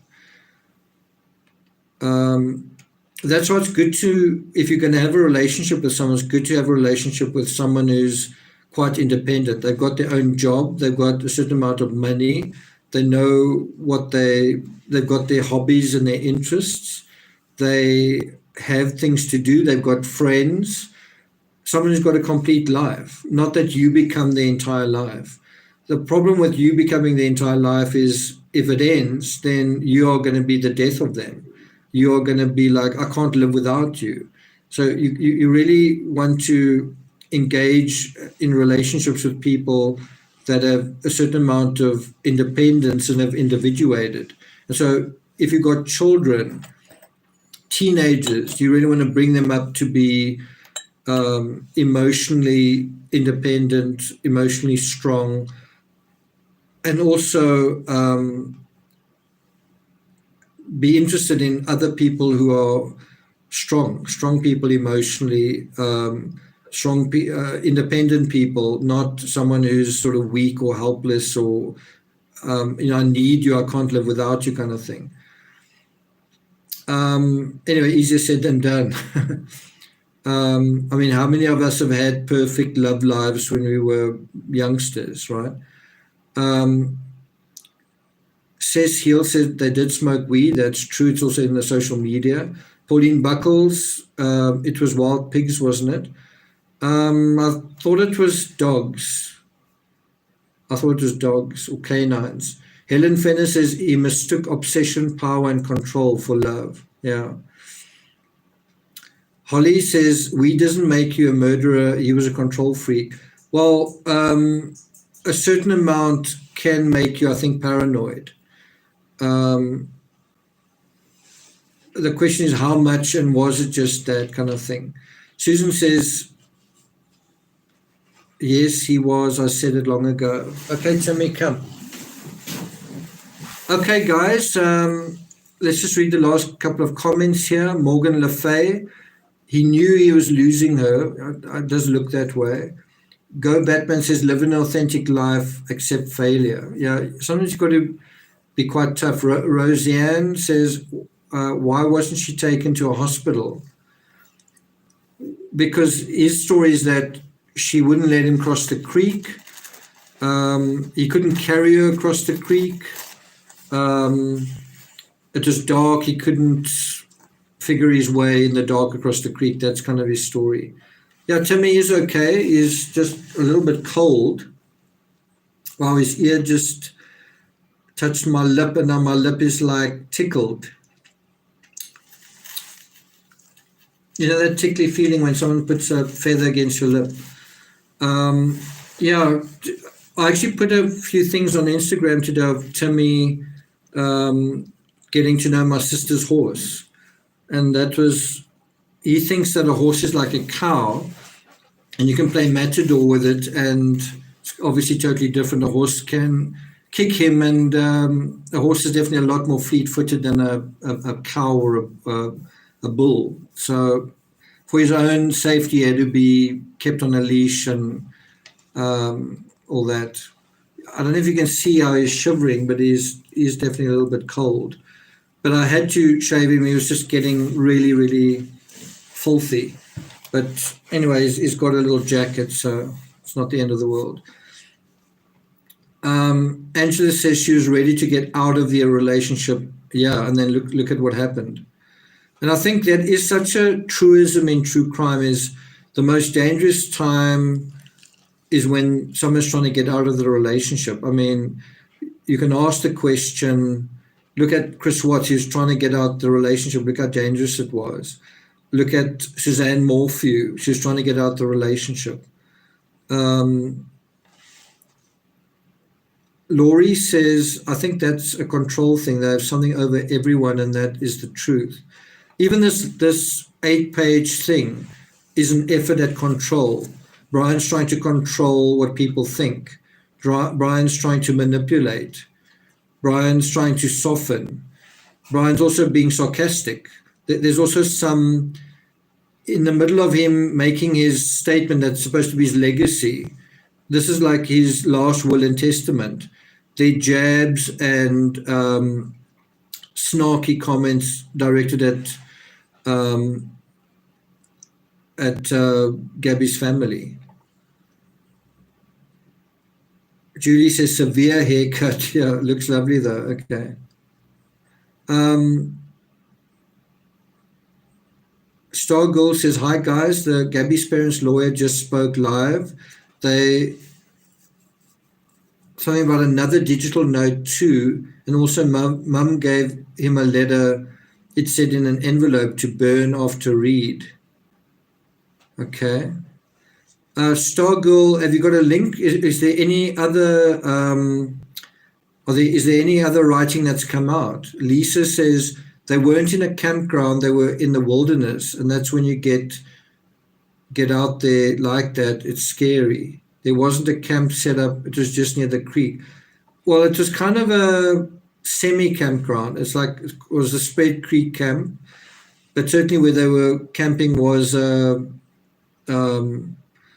sort of like you need to sort of make a clearing if you want to camp there. Sort of like an informal campsite.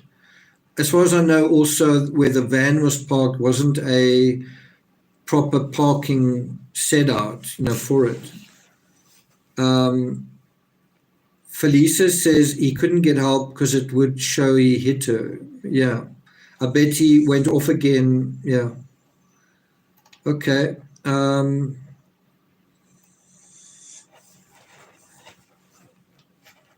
Interesting from HI says Natalie Wood died at night also, and also in the water. Note to self, stay away from boats and creeks if you're not getting on with people. The Laundries are also trying to save, okay. WFLA Just had him on Laundrie's lawyer, got them to the other lawyer. Okay. Okay, so I'm just going to do a quick Google search and just see if there's any new news that I'm missing. If not, then I'm going to say adieu.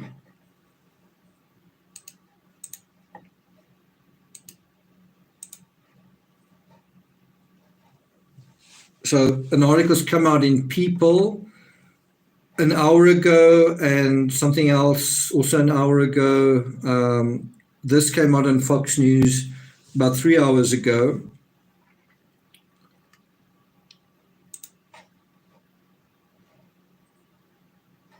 Let's just see if there's anything else here. I must say, if you look at this particular image, I don't know if I can copy it. Looks like I can't. If you go to this link and you look at this particular image from People, you can see that the notebook was somewhat damaged by the water. You kind of get a different sense, maybe because it's not very well copied, but you kind of get a sense that it was quite, the water damage was fairly significant. I'm just trying to see if there's anything else.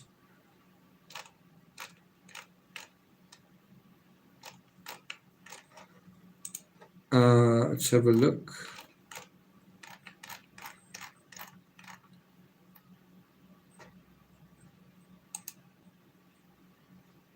So here's another article. It's from WFLA. And here you can see how he begins the letter, and he writes Gabby with a capital G, and it's sort of going in an uphill direction. And I must say that first page is all over the place. It's like all the writing kind of goes like this in arcs. And then he never, I don't think he writes her name ever again with a capital G. And in other places, her name is tiny. It's absolutely tiny.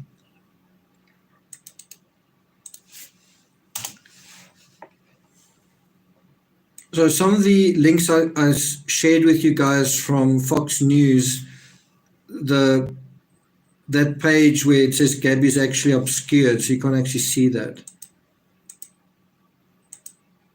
But yeah, it seems like these are the only pages so far that have been released.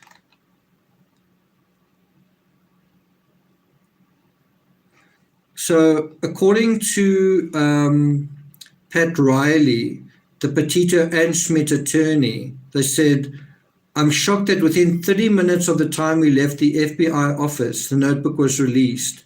Neither myself nor Joe Petito or Nicole Schmidt released that from the notebook.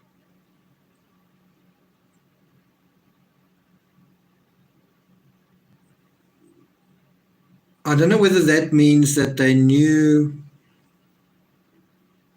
that the Petitos knew what was in the notebook, and that this was actually released by the Laundries. What do you guys think about that? Let me put that quote in chat. Somebody said, who would it benefit releasing this? And maybe the idea, the Laundries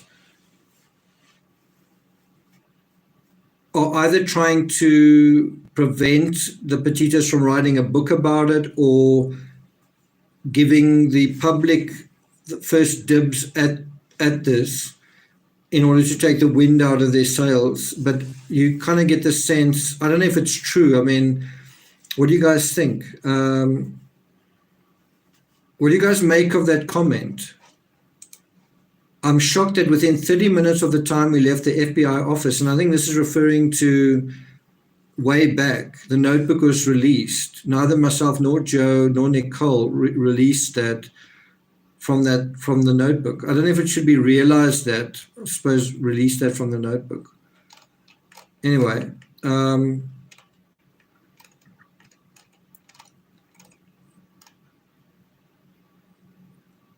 So reading the first few words from WFLA, quote, an attorney for the Laundrie family released contents of Brian Laundrie's notebook. So this comes from the Laundrie family, including what appeared to be his confession and explanation for killing his fiancée, Gabby Petito.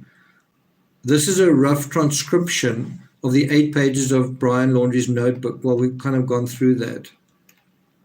So, Stephanie, if you wanted to do a rough transcription, here it is. Yeah, so this is it. So if you want to read the entire transcript of the notes of the 8 pages, you can get it at this link. If you want to read it yourself, kind of on your own time. Okay, guys, I hope you found this useful. I hope you found it insightful for what it's worth in terms of going through it almost in real time and then just trying to interpret it as we're going through it.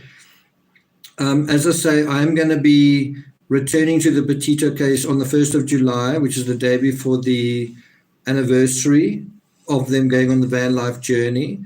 They left New York on the 2nd of July. So I'm going to be going. Thanks a lot, Felisa. Thank you for sharing with us. Thanks. I'm going to go back to the deep dives. I think it's deep dive number 8.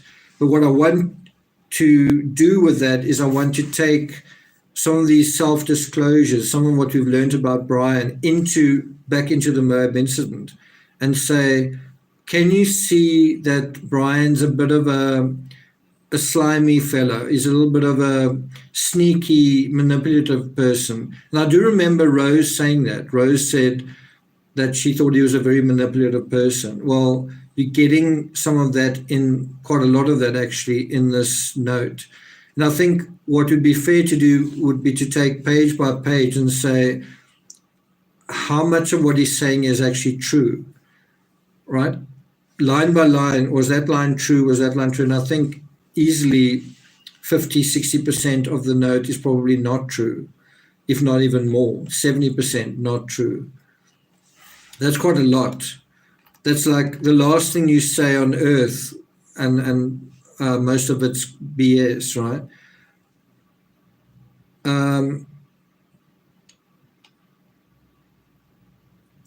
Okay, so we at about 2 hours. I think that's a good time to sign off. Victoria says thank you, Victoria. Susan says, when are you going to Las Vegas? Not sure. We may actually have Stephanie back talking about, I think, Casey Anthony in terms of Crime Con. That might be coming up next week. Laurie Kovac says thank you, Laurie. Felisa says, always enjoy listening to you and those who participate in chat. Lisa Stokes says, thanks, Nick and Mods and Timmy. Great discussion, terrible news. Yeah, it is sad. I must say, it kind of caught, I think, a lot of us unawares. It seemed like true crime was sort of becoming there was a little bit of a doldrum after the frenzy of Depp versus Heard and so on. It just felt like there's been a little bit of a silent period and then boom, right? Donna McLeod says to get public opinion. I don't think it was so much directed at the public as something that I think the Petitos didn't want. So you kind of get the idea that the Petitos didn't want the notebook to be released. And so the Laundries released it, or the Petitos, if they were going to release the notebook, wanted to do it their way, maybe in a book or something like that. I don't know. But you kind of get a feeling that there's certainly animosity between the Petitos and the Laundries, and that is something that's echoed in this letter, in these pages, funnily enough. I suppose not funny.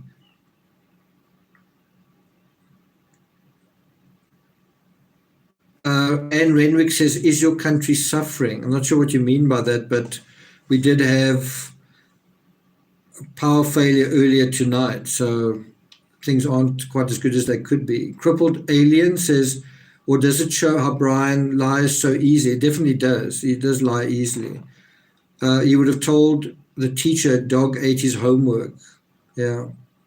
So one wonders whether this isn't the story he told his parents, and maybe they kind of believed him. Maybe because they wanted to believe him, and maybe because the alternative was worse. Would you want to believe that something else had happened? Would you want to believe that there was a more likely scenario? Or would you want to believe that it was a terrible accident or something? But I think it's fair to suggest or to speculate that could Brian have said what he said in these notes to his family, knowing that they were going to find it? I mean, surely they would have said, "Where's Gabby?" As much. I mean, he says how much they loved her. They saw her as a daughter. So surely he must have said something to them, and wasn't what he said this story as well. When did he come up with it? Well, probably in the hours that he drove back from the Grand Tetons. He had some story.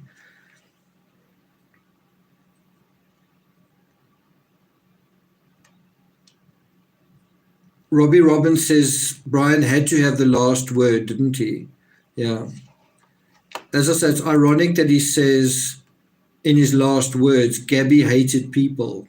Gabby hated people who litter. And also, I mean, the two last things he says are kind of digs at Gabby and her family. The two last things he says are, he hopes that animals tear him apart. That may make some of her family happy. And then also, Gabby hated people who litter. It's not the nicest thing to say about her. It's like a veiled compliment in a way. Okay. Yeah, it's a good point, Stephanie. It didn't really look like a notebook. I thought the notebook was that green one. You actually see it in the van quite often. This looks like a totally different book. It looks like a, as you say, notepad kind of thing, quite small. Stephanie says Brian hated people just like the main character in Lullaby. Helen Fenner says it would have been easier for him to put his own spin on things in writing rather than getting emotional when discussing it in person.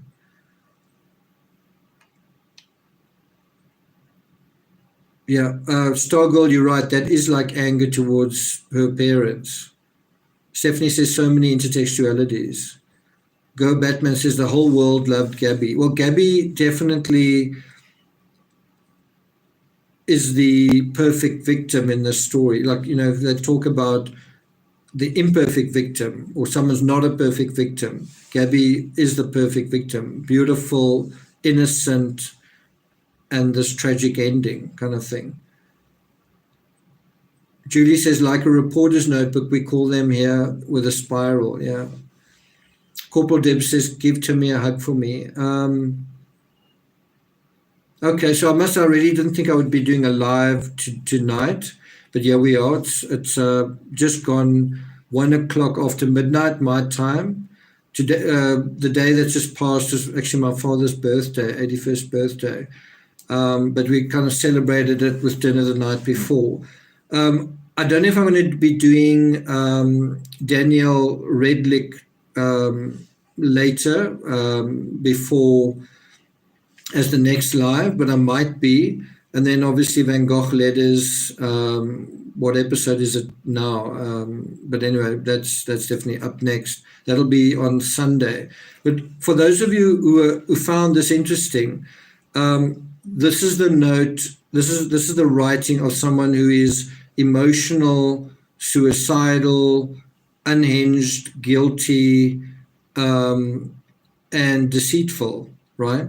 And that's why one wants to compare that to Vincent van Gogh, who apparently wrote letters up to the day that he died. He was writing letters. He wrote hundreds of letters. And so if you compare Brian's letter to Vincent van Gogh, is there anything similar in that? Is there similar unraveling of the headspace? Are there things that don't make sense? is there a lot of emotion? Is there negative thoughts expressed? Are there digs and jabs? And that's really an interesting thing to compare in this respect. I don't know if you guys remember, there was this thought that, did Brian Laundrie commit suicide or did somebody shoot him? Where's the gun? And for a long time, we didn't know where the gun was. And so it was assumed, well, then did he commit suicide? Because if you commit suicide, the gun must be left there. That exact same problem is the problem with Vincent van Gogh. In Brian's case, they found the gun and we know he committed suicide. In Vincent van Gogh's case, they didn't find the gun. So if you've committed suicide, you shot yourself, why does the gun disappear?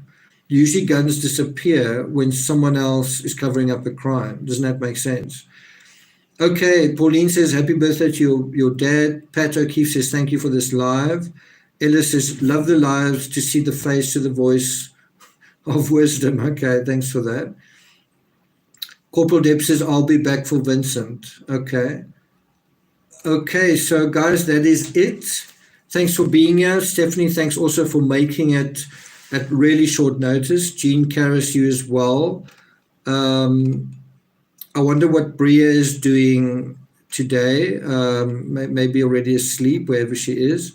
But thanks, mods, for making it. Thanks to all the members. If you're a new subscriber, thanks for joining us. Thanks to everyone who's commented. And as I say, I'll be doing more analysis on the Moab incident starting around about a week from now. So look out for that. Thanks very much, guys.